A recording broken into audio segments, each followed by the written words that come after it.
लोगोफोर फुंनि गोजोननाय बयनिबो हरबाय आरो नोंथांमोन बयखौबो आंनि चेनेलाव बरायनानै लाग्रोबाय।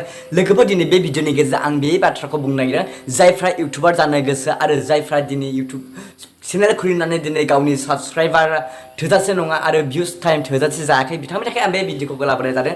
जुदि नोंथाङा इउटुब चेनेल खुलिनो गोसो आरो नोंथाङा जोबोद खस्थ' खालामनायनि गेजेरजोंब्लाबो जुदि नोंनि वाच टाइम आरो साबस्क्राइबार थायाखैब्ला दिनै बे भिडिअआ नोंथांनि थाखाय जोबोद इम्परटेन्ट आरो हेल्पफुल जानो हागौ। नोंथाङा बे भिडिअखौ मोजां नायबानो जाबाय। बिदिब्ला मोनसे एपनि गेजेरजों नोंनि चेनेलखौ माबोरै ग्र' खालामनो हायो आरो माबोरै नोंनि चेनेलखौ मनिटाइज खालामनो हायो बिदिब्ला मोनसे एपनि गेजेरजों आं नोंथांमोननो देखायगासिनो दङ। नोंथाङा मोजां नायब्लानो जाबाय। गिबियाव नोङो मबाइलखौ अपेन खालामनानै लादो। बेनिफ्राय नोङो प्ले स्ट'राव थांनानैहाय इउ चेनेल होननानै नागिरदो। इउ चेनेल नागिरनाय लोगोसे गोजौआव नुगोन नै आपडेट बिदों आङो आपडेट बेखौहाय अपेन खालामदो आरो बेखौ इनस्टल खालामनानै लादो। आंनि अलरेडि दंखायो, आं खालामला, नोंथाङा बिदि खालामबानो जाबाय। दानिया बेयो जाखांनायनि उनाव दानिया बेखौ अपेन खालामदो। बेखौ अपेन खालायदो। बेवहाय कुइन 48 दङ।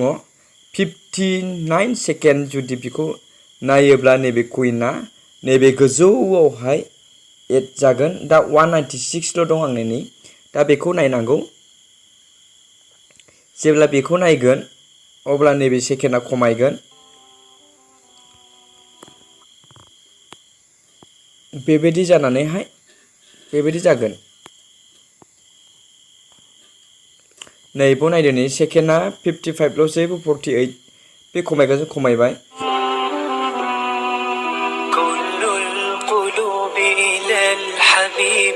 नायदो नै 0 जाबाय 48 कुइना बेयाव हाबबाय। दा नायदो नै 244 जाबाय। ओमफ्राय दा आङो नायथ'ला, आंहाय गाहायाव दङ जाहैबाय नै भिउ साबस्क्राइब बेनिफ्राय केम्पेइन। नैबे केम्पेइनाव थुना होदो। केम्पेइनाव थुखांनायनि उनावहाय बेयाव मोनसे प्लास सिम्बल ओंखारगोन।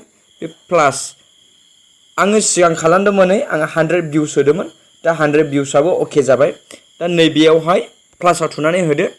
प्लासआव थुखांनायनि उनावहाय बेयाव ओरैबायदि होनदों साबस्क्राइबार लाइक एन्ड भिउस इन इउर। नों बेखौ होनो ना भिउसल' होनो ना लाइकल' होनो?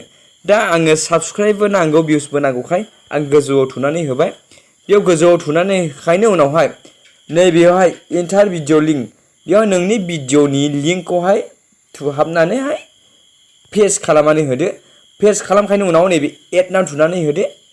एडनाव थुनानै होनायनि उनावहाय नोंनि भिडिअ फैबाय। नोंनि भिडिअ फैनायनि उनावहाय नैबावहाय दङ जाहैबाय नोंनि साबस्क्राइबारा बेसेबां बारायनांगौ। बेवहाय दङ जाहैबाय 10, 20 नोङो गोसोबायदि हायो। दा आङो एगजामपोल महरै आङो सेलेक्ट खालामबाय 10। बिनिफ्राय लाइकखौ बेसेबां होनो, लाइकखौहाय होनानै लादो ओरैनो 10सो। बिनिफ्राय टाइमा बेसेबां, नोंनि भिडिअखौ बेसेबां नायगोन हमनानै लादो 90 बा 120 होनानै होदो आरोना। बिनिफ्राय सेलेक्टआव थुनानै होदो।